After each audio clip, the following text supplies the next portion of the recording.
Il existe différents types de mort cellulaire. La cellule peut mourir par nécrose, c'est-à-dire par éclatement. Donc la membrane plasmique éclate et le contenu de la cellule se déverse à l'extérieur. La cellule peut mourir par autophagie excessive, c'est-à-dire par une digestion de ses composants intracellulaires qui est tellement importante qu'elle entraîne la mort de la cellule, ou la cellule peut mourir par apoptose. L'apoptose, c'est un type de mort cellulaire très particulier et très important qui va permettre d'éliminer des cellules indésirables. Cette apoptose nécessite plusieurs étapes qui sont coordonnées entre elles et qui sont programmées. On l'appelle la mort cellulaire programmée. Il faut comprendre ce mot programmé au sens de programme informatique, c'est-à-dire que la cellule a cette possibilité de programme à l'intérieur d'elle-même.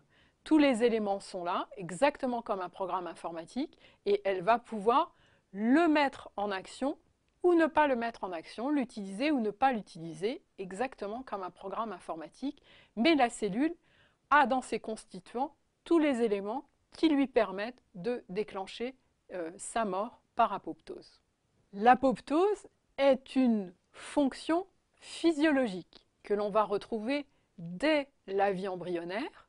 Ainsi, l'individualisation des doigts de la main au cours de la vie embryonnaire se fait par apoptose des cellules qui sont situées entre les ébauches des doigts de la main. L'apoptose est également présente de façon physiologique dans la vie adulte. Par exemple, chez la femme, les règles en fin de cycle menstruel sont dues à l'apoptose des cellules d'une partie de l'utérus.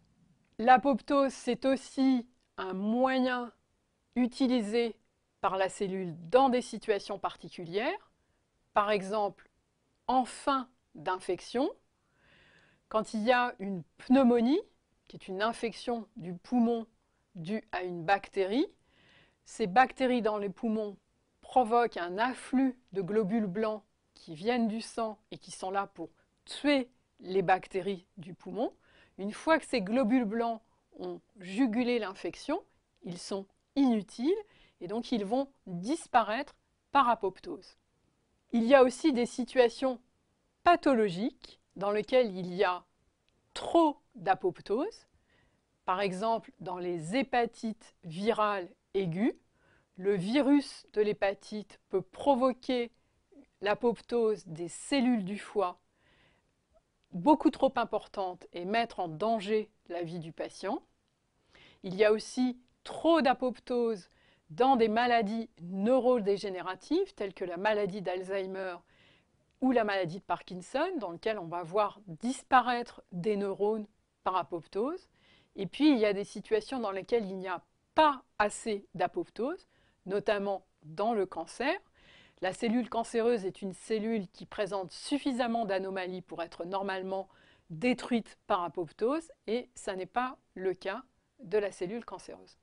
Quand on regarde une cellule au microscope en apoptose, ce que l'on va voir d'abord, c'est une rétraction de la cellule sur elle-même.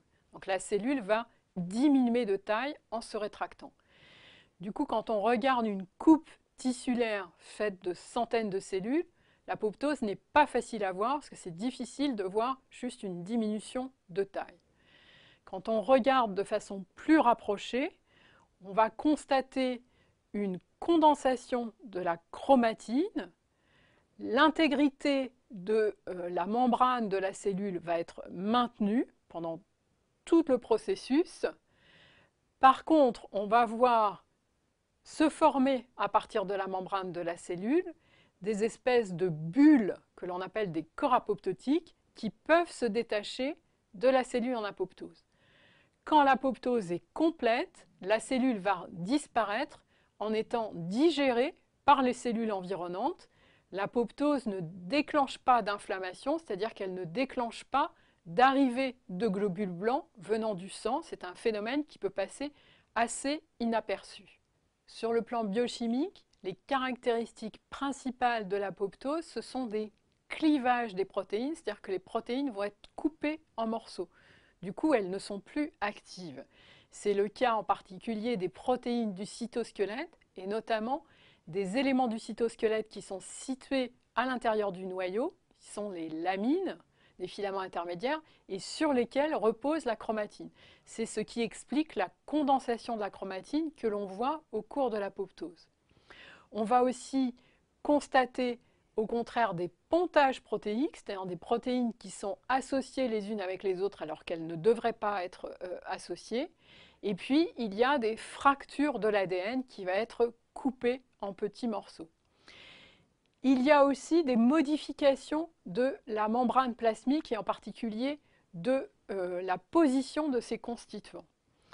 Dans la membrane plasmique, il y a les deux feuillets de phospholipides qui ne sont pas identiques.